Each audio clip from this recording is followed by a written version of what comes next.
Greetings, programs. This is Wretch, and welcome back to Vampire the Masquerade Out for Blood. And in the last stream, guys, we had to say goodbye to our furry companion, as our cat Hex sacrificed itself to buy us a little time when we were the victim of a home invasion. So right now, I know what my opinion on this whole matter would be, whether between the war between Chastain and the young vampires is to scorch earth. But I'm not exactly sure what's about to happen as we enter Chapter 11, Group Tactics. Good and evil are silly lies, nonsense put forth to plague honest, sensible men. George R.R. Martin, Fever Dream. A crack of thunder wakes you from a sound sleep at 8:10 in the morning. Rain hits the windows in solid sheets. How will the summer festival go on today in a full-fledged summer storm? Health +2, willpower +2. You glance next to you and see Salem. Damn, that was loud. I was in the middle of a dream. You were there too, she says and kisses you. Well, I hope this thunderstorm doesn't last, or they may cancel the summer festival. Unlikely. They won't cancel it, but they will delay the opening ceremony where Mayor Bumpley gets up on stage and praises himself for putting the whole event together single-handedly. Let me check my phone, she says and rolls on her back, phone in hand. It should be over by 1. Scattered thunderstorms possibly throughout the night. Maybe we'll get lucky. I hate to say this, but I need to get to the store and open up. There's lots to get ready for my booth at the festival. No problem, I understand. You do your thing, baby. I just want one more of these, she says and moves in for another kiss. Well, you thought it would be quick. Neither of you wants to be the one to break away. And then she climbs on top of you. Sheets come with her, wrapping around her back. More rain and more thunder. When she says, "Make love to me," you give in to her completely. Salem stress -1. Well, that'll do it. By the time you open the store, the rain has stopped, and the sun shines brighter over Jericho Heights. Lamb seems surprised you opened the store before he arrived, but he doesn't make one of his usual critical comments. You're in a good mood. He smiles. My mother and father are back together. I hope at last, and while I have my doubts, things are looking up for the Fan family. The two of you work all morning on selecting products for your booth at the festival. You load up a dozen boxes, drive them over to the festival grounds, and unpack. It's located in an event space in Long Valley Park with all the vendors setting up just past the main gate. By the time you arrive for your first trip, you see dozens of other vendors already set up in booths. The rain has turned the dirt to mud, but it's already drying. Food trucks make up long rows near the concessions area, and a central stage has a crew setting up lights and a sound system. From your little booth area, designated by a collapsible square tent top and 2 folding tables, you can see contributors in blue shirts running frantically through the grounds, directing traffic and ordering workers around via walkie-talkies. You return home, and Lamb repacks the red beast. I've handled a few customers today and one return. With everyone going on to the festival today, I don't think anyone would be buying here. It would be smart for me to work the store while you handle the booth. I'll close a bit early and come over to help you there. Sounds good. And thanks, I really appreciate all of your help. He doesn't reply, but you catch him smiling as he walks towards your car with a crate in hand. By midday, the fog burns off and the sun rides high in the sky. For a few seconds, you stand out in the sunshine and appreciate the warmth. You and Lamb have finished transferring goods for your booth. Was it even worth the time and effort to drag inventory there? How much are you really going to sell when people are there to ride the Ferris wheel, eat funnel cake, and listen to live music? Before you get ready to leave, you consider the items your grandfather stored in the hidden room near his office. He collected an assortment of weaponry that may come in handy today. You step inside the hidden compartment, take the weapons out of the case, and load them all into a duffel bag. With that finished, you step back into the shop. Lamb comes in with an empty bin in the handcart. Some man stopped me outside and handed me this. He holds out a letter. The return address shows it's from the First Bank of Jericho Heights. Opening it, you read a letter from the mayor, although he signs it as president of the bank. The letter reiterates their willingness to work out a payment plan on the loan for the house and store. Mr. Bumpley has waived back payments and penalties to make this more affordable. He again expresses a willingness to work with you and suggests further discussions. After reading the letter, you slip it in your pocket. I'm heading back to the festival. Do you need anything before I go? You say to Lamb. No, I'm perfectly self-sufficient, he says. As you start toward the door, he adds, Thank you for hiring me. I know it may not mean much to you, but I enjoy this job and working with you. Thanks. I'm glad you're here too. And I appreciate all you do for the store. And for me. You step outside and hop into the Red Beast across town to the festival. I have a feeling that we're being led into like a false sense of security before all hell breaks loose. By 6 o'clock, most of the town is packed into the festival grounds to enjoy the amusement rides, concession area, and vendors. Though the gates opened hours ago, the official kickoff begins at 8 when the mayor holds a ceremony on stage in the Welcome Pavilion on the south side of Long Valley Park. You had a steady stream of customers visiting your booth and looking over your products. Salem even brought you a sign with a tangled thread and calligraphy to hang up in the booth. You expected Lamb to show up, but he's not answering the store phone or responding to your texts. You hope he's okay. It's not like him to be late or unresponsive. Thank you, Mrs. Jenkins, you say, handing back her credit card. I'll have this delivered to your home in no time. Oh, thank you, dear. You've always been so good to me, she says and looks around the festival grounds with sadness in her eyes. I only wish Baxter were here to see the festival. This was his favorite event of the year. I miss him so much. I understand. I just lost my cat, Hex. I didn't have her for a long time, but I still miss her. Oh, that's terrible to hear. I'm sorry for your loss. I miss my little friend so much, but I guess we move on. Enjoy your time at the festival. Goodbye, dear. She walks off towards the Bloodmobile. As you turn back to your booth, you spot Salem and Adam cutting across the field towards you. She rides the back of his wheelchair and hops off, and helps him over a patch of crabgrass. When they reach your booth, Salem greets you with a kiss. Hey, Tracer, what's going on?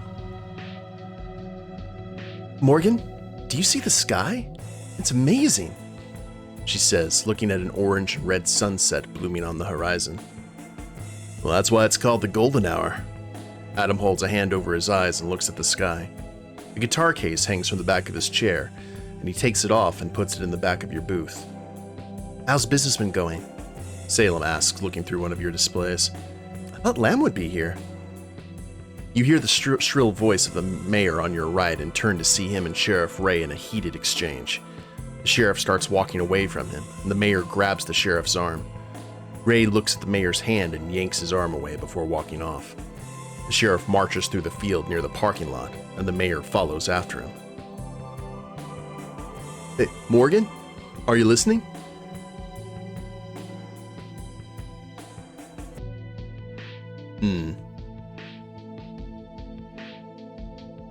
We need to eavesdrop on the sheriff and mayor and see exactly what's going on. I mean, Bumbley all of a sudden forgiving all of our past debts and everything, that seems fairly suspect.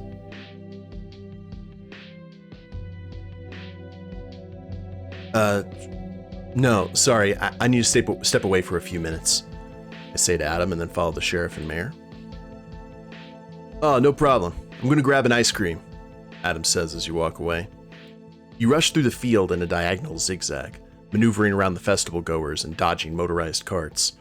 Towards the edge of the parking lot, a Greyhound bus lets out a new wave of people, and the mayor and sheriff get lost in the crowd. Quickening your pace, you race to find them.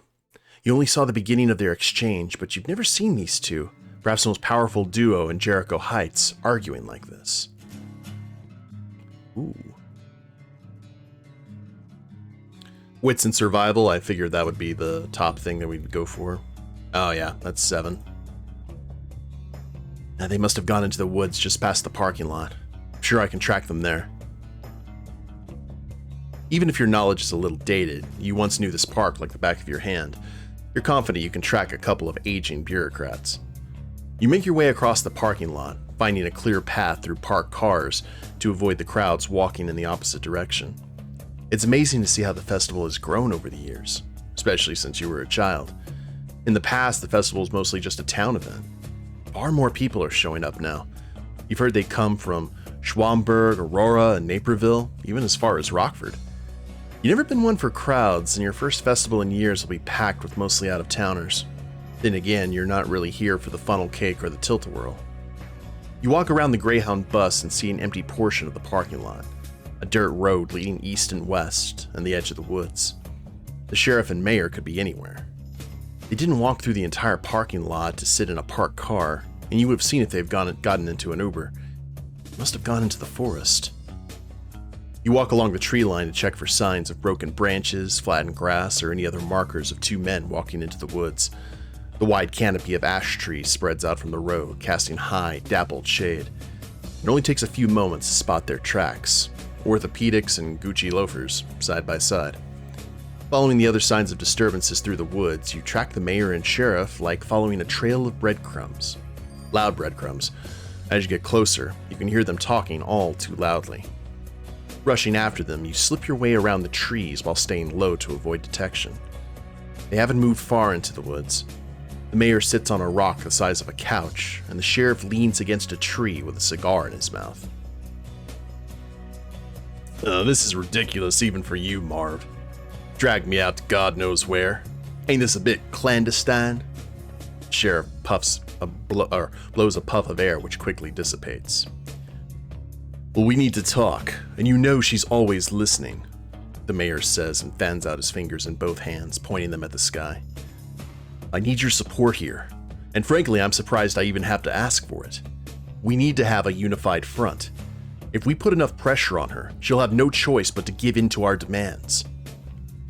Sheriff Ray stares at the mayor for a beat. He flicks the end of his cigar, and the ashes catch on a breeze and flutter away. Only you can prevent forest fires, Mayor Bumpley says, watching the flying embers in disapproval.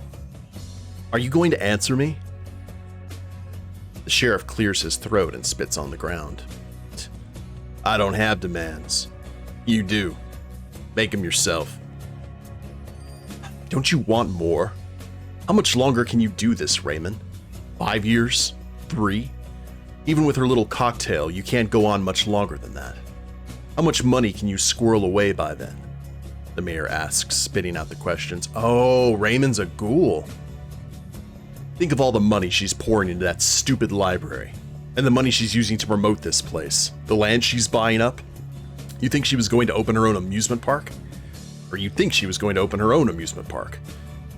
She wants more people in this town. She can afford to compensate those of us running it. I'm not looking to go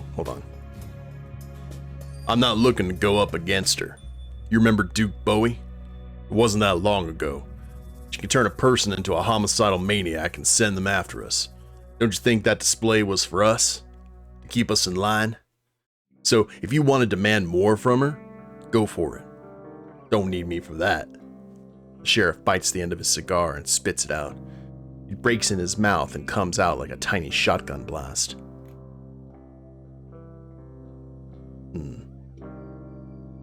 She's hosting a scavenger hunt tonight. She's one of the items players have to find, which means she'll be out alone in the old gazebo by the pond, waiting for poor slobs to find her, he says with a cartoonish smile. Let's go together and meet her there. We can give her our demands. I need that remarkable stoic Raymond Allister stare, the kind that would make Charles Bronson flinch. The sheriff puts out the cigar on the trunk of the tree and flicks what's left of it into a pile of leaves. Yeah, don't sell yourself short. You're at least half the man I am. Look, Marv. I'm content with what I get. There's no need to get greedy. That's the problem with people like you. Always looking for more. You found the golden goose, and now you're squeezing out the eggs. It's not my style. But good luck with the Queen of Jericho Heights. The sheriff turns and starts back toward the parking lot.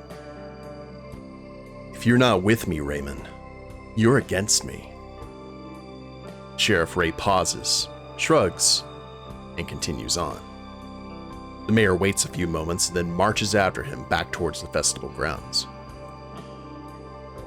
You turn and walk back to the vendor area. Sounds of cymbals clashing and drums rolling tell you a marching band must be coming.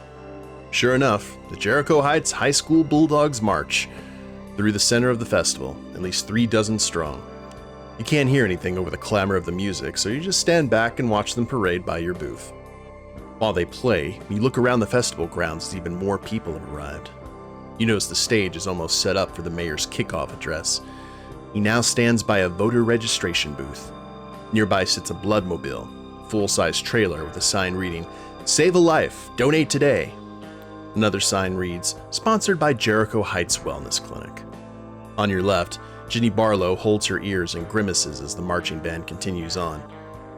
You saw her yesterday at your grandfather's grave. Cymbals clang and trumpets blare as the music changes to a familiar tune. Seven Nation Army by the White Stripes. It's around this time that you spot Jace carrying a keg on his shoulder and walking into a roped-off area designated as Gulliver Tavern's Beer Garden.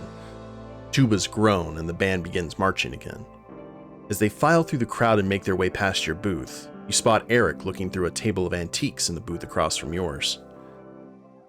"That'll really get you pumped up," Salem says, clapping to the music. "We're gonna need it tonight," you say. As Ginny walks by, you wave to her and call her name. She turns to you and a smile breaks out on her face. "Oh, is this the one who was..." I think this is the one that her grandfather had the relationship with. "Oh, hey there, Morgan. How's it hanging? How's the house and the store treating you?" "I'm hanging in there. Got too many balls in the air right now, though. Feels like I can't even get through half of what I need to do in a day." "Well, hang in there. Your grandfather had a rough time with that store, but he stuck with it." "I know he was struggling with his finances there for a while. I just hope I can keep it afloat, you know?" Ginny's eyes narrow, and she gets lost in thought for a moment. It gets so crowded that a few people squeeze between the two of you. When the surge passes, she shakes her head and continues. "Folks in town are downright rude around here. No respect for personal space," Ginny says. "Anyway, it's really not my place to tell you about your grandfather, but I don't know who else would fill you in." "What do you mean?" She sucks in a breath and exhales. "Your grandfather wasn't in any kind of financial trouble until she moved in." She moves in close to you and whispers, "Chastain." "What does this have to do with her?" "Your grandfather hated her, and she hated him. I don't know where it all came from, but I can tell you if she were dangling from a ledge, he'd slam the window on her fingers. They couldn't stand each other. At one point, she started sabotaging his store. First, it was just minor things, spreading rumors, shoddy merchandise, and poor service, one-star reviews out of the blue. But then it got worse. Safety inspectors from the county came and shut him down until he paid heavy fines. His insurance company canceled his policy with no explanation. A few days later, a broken pipe caused a flood and he lost thousands of dollars of product. He couldn't put in a claim. Man went through a living hell. I felt so bad for him and did what I could to fix the place up for free. I guess it's no secret we were sweet on each other." Ginny looks away, and her cheeks turn red. "I had no idea any of this had happened," you say. "Of course you didn't know. Why would you? Your grandfather kept it a secret to spare you and the rest of the family from all his tribulations. He took out some kind of big loan on the store, and I thought that was the beginning of the end. Then all of a sudden, that witch recommended his store on her stupid podcast and everyone came flooding back in. You'd have thought Oprah had told them to go. Anyway, his insurance came back and all of his inspection problems went away. Oliver wouldn't tell me what happened, but I think he made some sort of truce with that devil woman." Your head swoons and you look up. Clouds in the sky swirl as you're hit with a wave of dizziness. All of this was going on, and your grandfather withheld it from you. He was sick with cancer and dealing with all of these calamities and still never told his family about any of it. You feel a hand on your shoulder, and as you look down, Ginny says, "I'm sorry to hit you with so much. Probably not the right time or place. I've been meaning to tell you. Just haven't wanted to go back to that house. It's hard for me. But you deserve the truth. Anyways, I gotta go. Remember to call me when you need something fixed up. I'll give you the family price." Ginny heads off through the center of the festival grounds, and you wander back to your booth. As you finish helping a customer, you look up to see the mayor examining a circular coffee table you have for sale. He takes out a dainty tin of mints and pops one into his mouth, coughs lightly into a white-gloved hand, and then clears his throat. "Your booth looks amazing," Mayor Bumpley says, stepping back and holding his hands out like he's showing your own booth to you. "I'm sure business is doing well today. The festival turnout is greater than I could have ever expected. By the way, I hope you read that notice the bank sent to you today." While he's at your booth, you take the opportunity to speak with him. "Can we discuss the loan on my store?"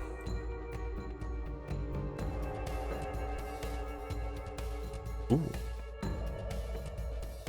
Mayor Bumpley turns to you and clasps his hands together. "The loan you and your grandfather took out on your building?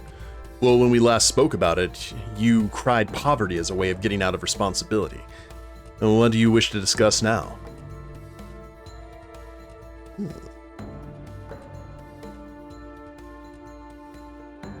Okay, so what's our stats here? Contacts are 3. Hey, Vito. Ba-ba-bum.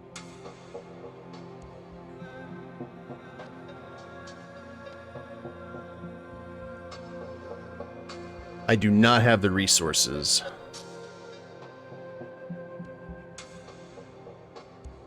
Manipulation plus influence. I have no intimidation. Manipulation and persuasion.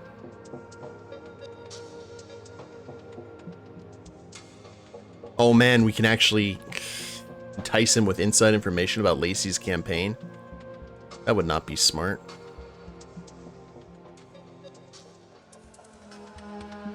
And if only we had a little bit more influence.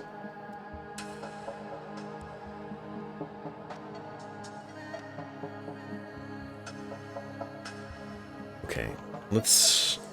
Charisma and persuasion. We could sign over the building if we wanted to. We can't pay off the loan in full. We don't have the resources for it. We could go ahead and entice him with inside information about Lacey's campaign for mayor, but that's not nice. Manipulation and influence we're not going to be able to do. And...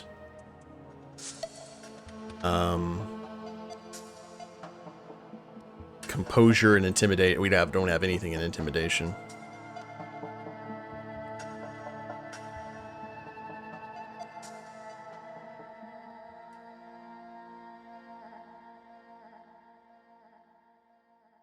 What do you guys think I should do?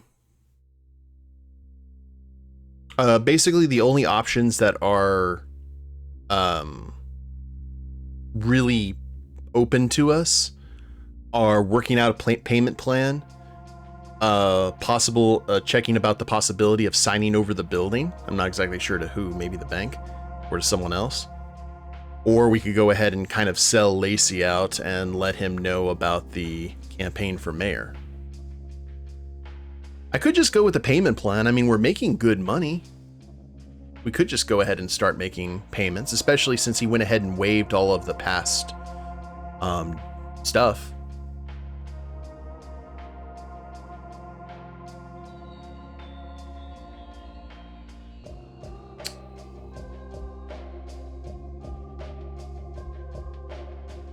You know what? I think we're going to do that. We're going to work out a payment plan. I think that's the best option out of everything. I've reconsidered and like to work out a payment plan. Matter of fact, +9.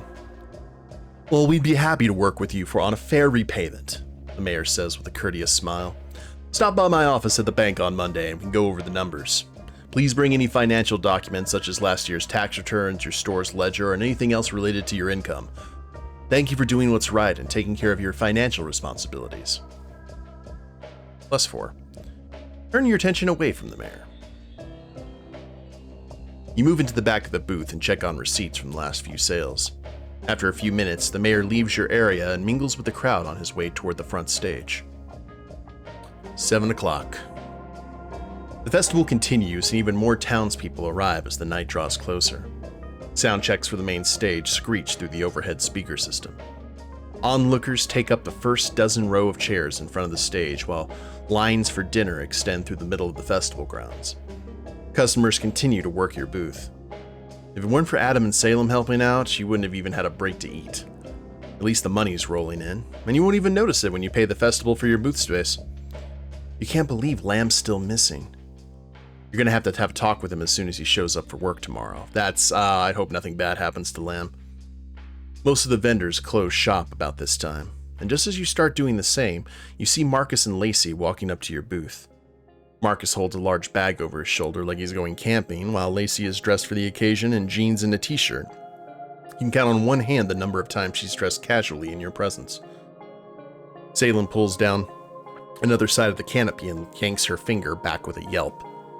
Ouch! Puts her pinky finger in her mouth. Well, a tetanus shot will be the least of our worries tonight, Adam says as he packs the box and tapes the top. When all the canopies are down, your small group fits inside the area with relative privacy.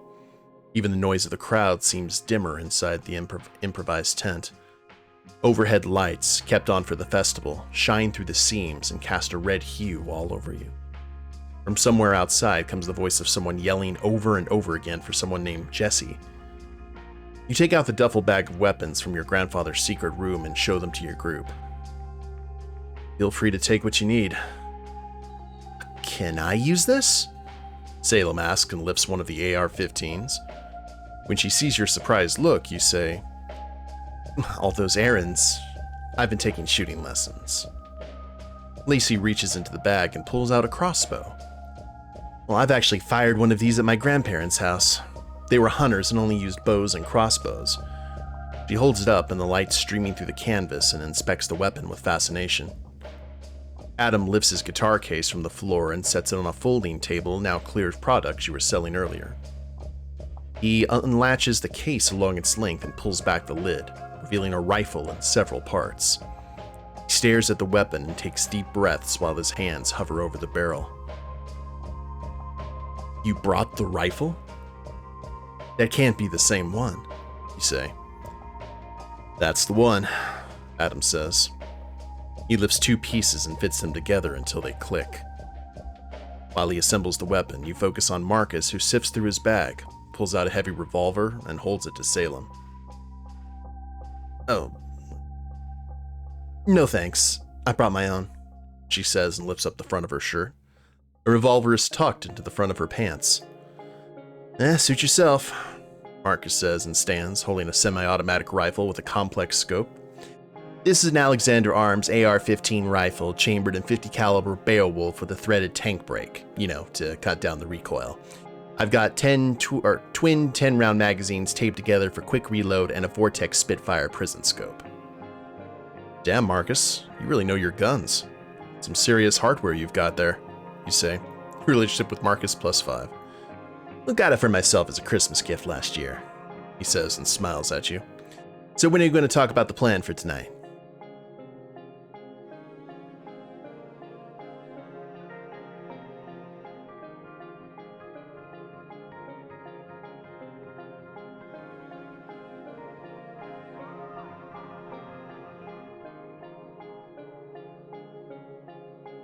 So now we make the choice, guys.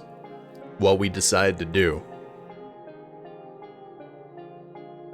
So we have the choice now that we know that Chastain's going to be by herself at that canopy, that we could go ahead and go after Chastain by ourselves. We can help the young vampires kill Chastain. We can lure the young vampires to Chastain and help her kill them. Lead the young vampires to Chastain and let them fight it out. They'll weaken themselves so we can kill whoever's left. And we can negotiate peace between Chastain and the young vampires. But after Hex's death, peace was never an option. So, what do you guys think?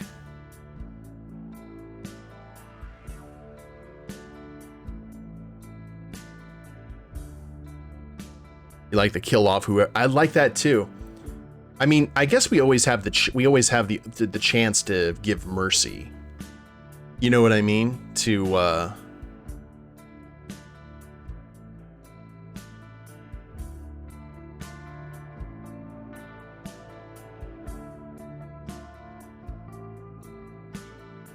don't want to help the young vampires necessarily. You also have the choice to purge.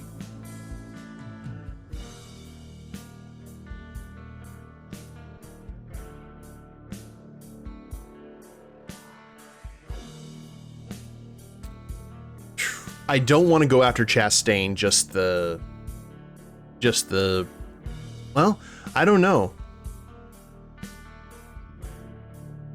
I wonder if that option wouldn't have been available if we didn't know that she'd be alone. Yeah, does Marcus have a spare nuke? We nuked the site from orbit. It's the only way to be sure. I wish we could kill a few of the young, or just one of the young vampires, actually, is my issue. Maybe two. What do you guys think? I like your votes.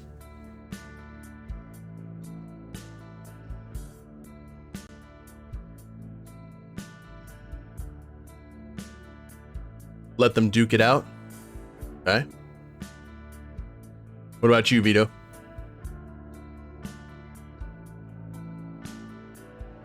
Duke it out and then clean up?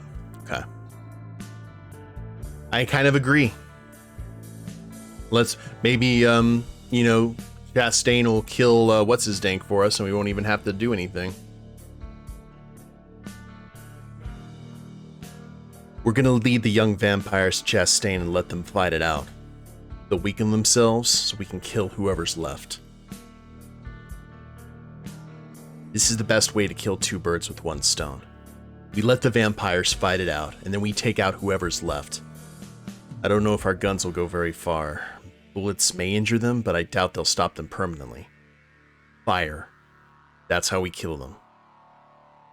It's a risky plan, but not a bad one, Lacey says. We don't know how this fight will go, so it's hard to prepare for an unpredictable outcome. Still think we should go for it. Well, risky or not, we're doing this, Marcus says. So we know her exact location? Marcus asks as he loads rounds into a magazine. She'll be at that white gazebo, the one near the old pond. You say. Salem twists the lock of her hair. Do you really think this'll work? Well, Monroe seems bloodthirsty. I don't think she and her vamps will pass up this chance to attack Chastain, considering she's alone out there. Crow caws in the forest. Marcus ducks as something swoops over his head. And we have a 30-minute walk ahead of us. If no one else has anything to say, let's get moving. We're all in this together, and I wouldn't want to do this with anyone else. A long trail runs through the back of Long Valley Park, used mainly by joggers and bikers looking for distance and solitude. With the summer festival in full swing, the event has closed off the access roads to vehicles for the safety of festival goers. You and your group pass the roadblocks and make your way towards the gazebo. Moonlight bathes the land in a pale yellow glow, but the flashlights Marcus brought allow you to see the trail ahead of you. It's a straight shot from south to north with thinly wooded areas on both sides. At regular intervals, you see placards describing specific types of trees or flowering plants brought here from the other ends of the earth, donations to the park. A grove of Japanese redwood stretches tall into the sky. Alaskan road shrubs were planted here in 2009. You find yourself reading them as you walk, a way to keep yourself distracted from the task at hand. Excuse me. You all walk in silence until you reach the old pond. It's an oblong, man-made, water-filled hole which has taken on a greenish-brown tint at night. Stretching across it from east to west, a gazebo and bridge sit atop the pond. Squared off in bright white, it contrasts starkly with the green, brown, and red of the park in full summer bloom. From your gazebo on the trail at least 50 yards away, you can see a lone figure in the center of the gazebo. Amanda Chastain. She paces in a slow circle, stopping at the 30-foot-long bridge, turning, and striding back to the other end of the platform. Everyone, cut your lights, you say and turn off your flashlight. Monroe steps out of the woods on your right. A hatchet straddles her leg as it hangs from her belt. Jace walks out after her, carrying a short, positively medieval-looking mace. From farther back in the woods comes Kira. He's dressed in all black and holds a machete. A Mercedes. We ready for this? Eric stumbles out of the woods and dances a few steps forward until they catch their balance. They glare at a large stick on the ground before shifting their gaze to Monroe. Of course, that's an expression. What you really meant to say is, has everyone brought their gear and are they prepared for combat? I realize it's a longer expression, but be that as it may, it's much more accurate. Remind me why you invited them? I can't imagine they're going to do anything useful against Chastain, Kira says. They're extremely important to the plan, Monroe says. You can't help but notice the uneasiness of your friends at the sight of these vampires. Can we just go over the plan one more time? Salem asks. You take a step forward and turn to address the group. We're going to hide in the woods around the gazebo and sneak around her as quietly as possible. Once we're in position, I'll move in first. Wait for my signal. Monroe takes a step forward. Is that it? That's your entire plan? That's not all of it, but I already told my group what to do. We're all gonna fire at her to weaken her. Then you can finish her off. Like, what more can I say? It doesn't sound too fleshed out. What if she tries to escape? What if you miss? You're hanging us out to dry, Monroe says. Relationship with Monroe, -7. Yo, we need to go. We need to go now before Chastain leaves, Marcus shouts.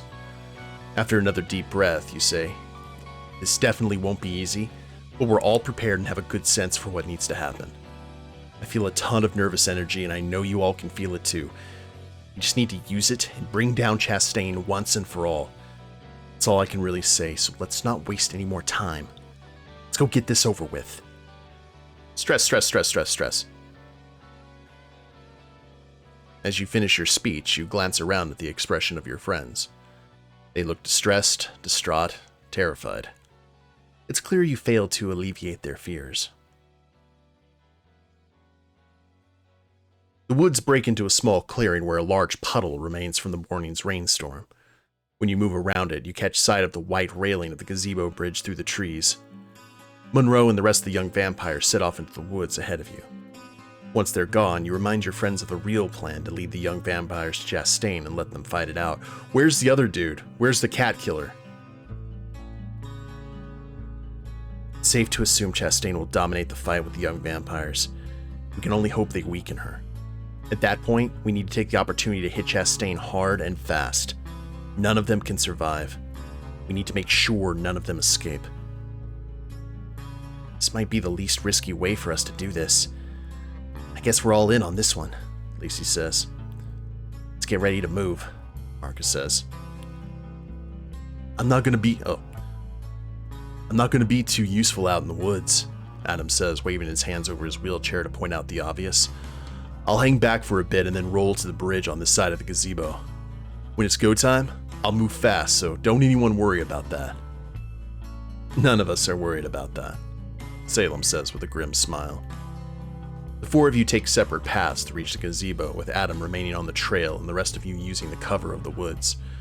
Trees are sparse in this area and only provide a little cover. You can still see Lacey, Marcus, and Salem as they skulk their way toward Amanda. You grew up hiking these woods with your grandfather, and you know the way to traverse the still damp grass without leaving tracks, dodging gopher holes and moving between the shadows of dogwoods and willows in the process. Even in the relative darkness of night, you can feel your way through the forest. You listen to the sounds around you, crickets, the night birds, and you avoid adding to the background noise. You move as swift as the wind and twice as silent. As you prepare for the fight ahead, you ready a ranged weapon. Oh god.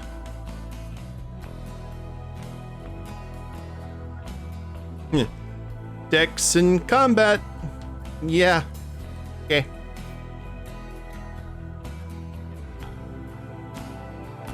Shotgun, a Remington, bolt action. I think the crossbow would definitely be the most accurate. The The semi-automatic rifle, the Desert Eagle, the Glock, the shotgun does a ton of damage against Kindred, but I think the crossbow is the way to go. That seems the most survival-based weapon. So...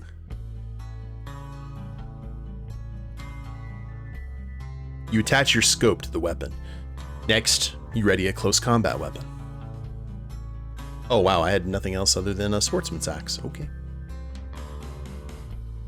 When you reach your assigned spot, you slow your approach and move to the edge of the tree line. Looking out, you see the murky waters of the pond before you and the white gazebo 30 feet ahead. You're surprised to see banners wrapped around the roof which hang down and partially block your view. Chastain stands along the back rail holding her phone. A string of lights shine through the darkness and illuminate the interior of the gazebo.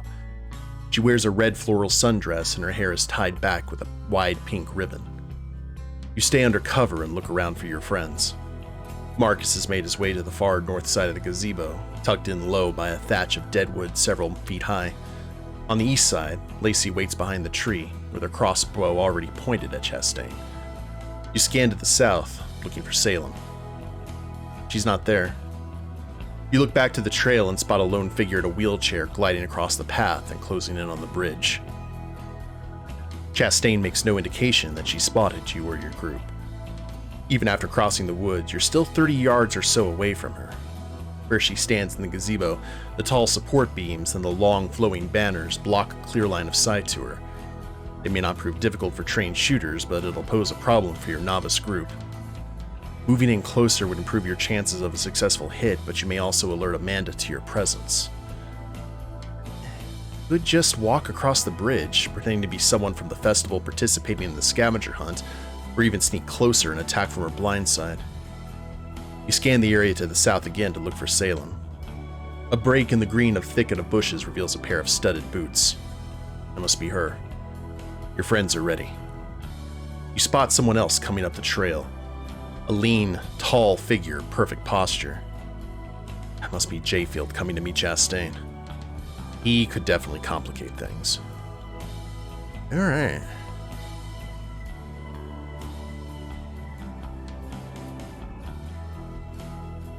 Shoot her from a distance. Oh. Dex and athletics, dex and clandestine, which I do not have. I have 3. Okay. That's not a thing that's going to happen. Resolve in combat. Oh wow, my resolve in combat is actually... Ooh. Walk across the bridge and talk to her, and then weaken her with a curse before I attack. I have a feeling that this is going to be our best chance to curse her, guys. What do you think? While she's completely unaware. Because I'm not sure if we're going to get another opportunity to, considering the fact that she's a Toreador and will move very, very fast. What do y'all think? Should we go ahead and shoot her from a distance, or just curse her?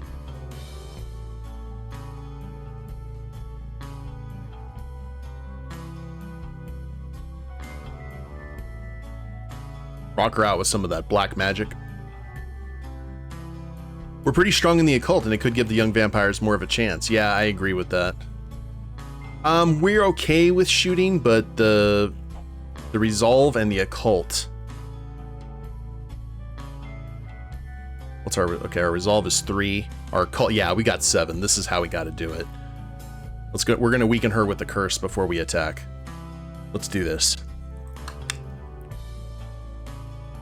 Willpower -1. You make a symbol with your fingers and the way your grandfather taught you and hold them out toward Chastain. You summon the energy and direct it at her, casting doom and misfortune upon her. Health -2. Ugh. You feel a jolt of intense pain in the pit of your stomach. You squeeze your lips shut as bile forces its way up your throat. You swallow it back. Then a wave of dizziness hits you, dropping you to your knees. That's the worst of it. It passes quickly, but leaves you with a gnawing in your gut that you'll ignore for now. Okay, now we'll shoot her from a distance.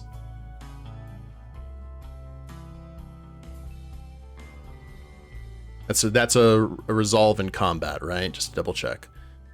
Yes, that's 5. Let's do it. You find cover among the row of bushes and slip behind them. From your position, you raise your crossbow, clearing a path from through the foliage for your shot. You look through your scope and take aim for her center mass. Just before you fire, your arm twitches and you pull to the right. The bolt goes wide, clipping the edge of a beam. Chastain pushes off the railing and looks around, turning in a complete circle. Cracks of rifle fire sound off from the woods. Bullets tear through Chastain's left leg and right arm, knocking her into the railing. She tumbles to the gazebo floor and crawls between two low posts, dropping to the grass beside it. The gazebo now blocks any further shots from the woods. You move out of cover and cross the field toward her. Can't let her escape. You spot Marcus dashing around the other side of the gazebo and Salem not far behind. Lacey takes her time, holding up her crossbow as she scampers along the pond. You glance at Adam, whose rifle lies across his lap. He looks disengaged from the fight. What's going on with him? Something takes shape from the field past the pond, and a flash of white rushes at Chastain. Just before it reaches her, it slows to where you can see Monroe with her hatchet in the hand. The blade swings past Chastain's cheek, just missing. From the back of the gazebo, you spot more movement. Jace runs close to you and pauses as he watches the action, his mace held high and at the ready. Kira runs across the field and stays on the outside of the circle of lightning-fast movement. Eric fast walks toward the action, shuffling through their fanny packs as they make their way over. You rush from cover, leaving the safety of the tree line and crossing the field toward the gazebo. Your heart pumps, the beat pounding in your chest. You raise your weapon instinctively, though you hold your fire. This is what it comes to. You're trying to kill me, Chastain says. Her face looks dismayed rather than concerned. And what do you want me to say? I told you I was coming for you, Monroe says, adjusting her grip on the hatchet handle. She bounces it from side to side with nervous energy. Chastain pouts. I didn't believe it. Maybe I didn't want to believe it. Is there some way we can reconcile? Hearing her words, you know the two have some connection causing this unresolved conflict, but it's so much more. Amanda looks genuinely hurt, in a way only a loved one should. Reconcile? You're insane. I have what I need to kill you, and I'm not as weak as you think. I've come to fight, and you're not getting away. Fight? Chastain says with a scoffing laugh. I don't need to fight you. I have others to do that for me. She snaps her fingers, and from the woods come a half-dozen armed figures, all weapons pointed at Monroe. Your friends aim at her as well. Young vampire notices them but stands her ground. Getting others to fight your battles? Monroe asks. Oh, I don't want to fight you, but if you insist, you can't begrudge me for not wanting to get my hands dirty. Chastain folds her hands in front of her and stands relaxed. You gaze around the field, or what can now be called the battlefield. You see Mr. McCrae with an ancient-looking lever-action rifle pointed at the young vampire. Next to him stands two men who could be his sons, who carry AR-15s, semi-automatic. A middle-aged woman and a young man train shotguns on Monroe, while the florist, Jameer, aims a rifle. When your gaze stops on Adam, he shakes his head and mouths the words, "Sorry." How dare ye threaten Miss Chastain, Chuck McCrae shouts. When you glance over, you can see a goofy smile on his face whenever he looks at Chastain.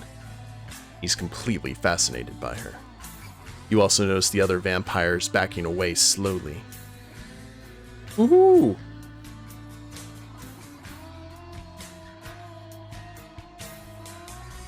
As the vampires argue back and forth, you stare from woman to woman, picking up on subtle cues. The way they look at each other, sadness in Chastain's eyes, the resentment in Monroe's voice. It's like a parent and child arguing. Everything points to the obvious conclusion. The photos of Chastain and Monroe. It all comes together. Monroe is Chastain's daughter. Her vampire daughter. Now you understand why Chastain's holding back. She could have had her killed at any moment. Standing close to them, you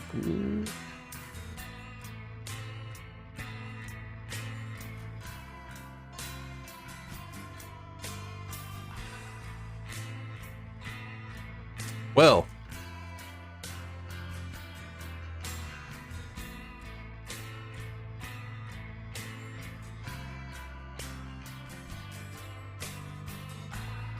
My persuasion. I've got charisma and persuasion. I know that for sure. Oh.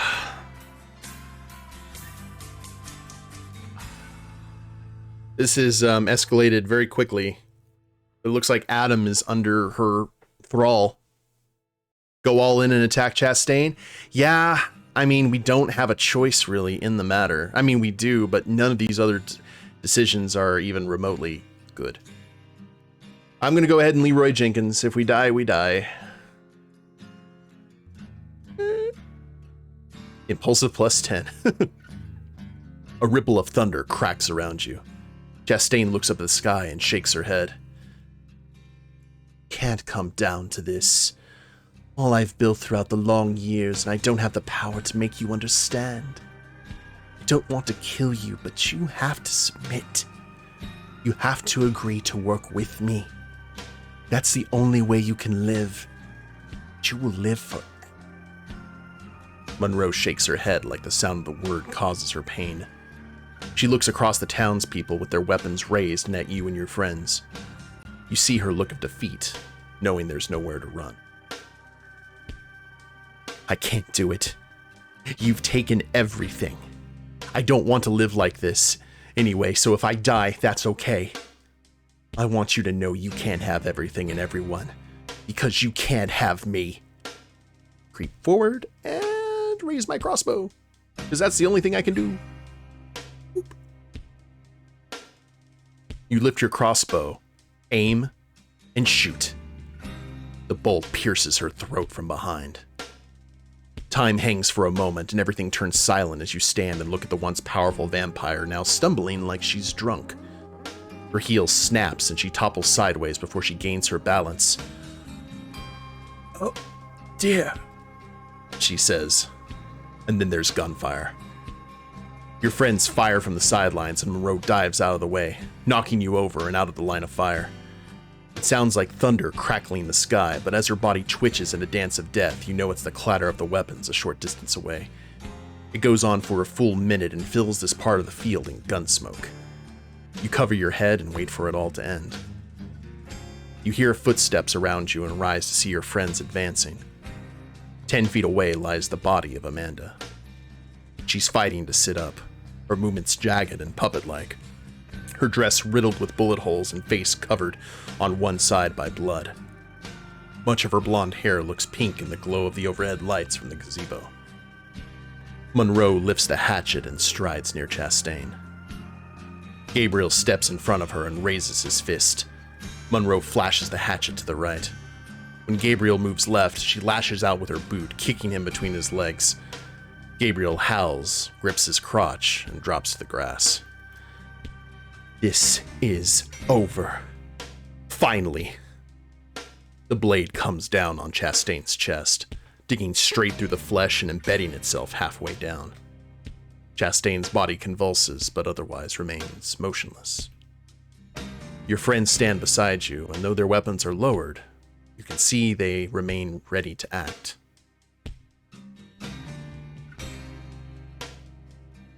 What happens now? Salem asks. This is when she truly dies, she says. I'm not going to do it here, but I'll take her out to the woods.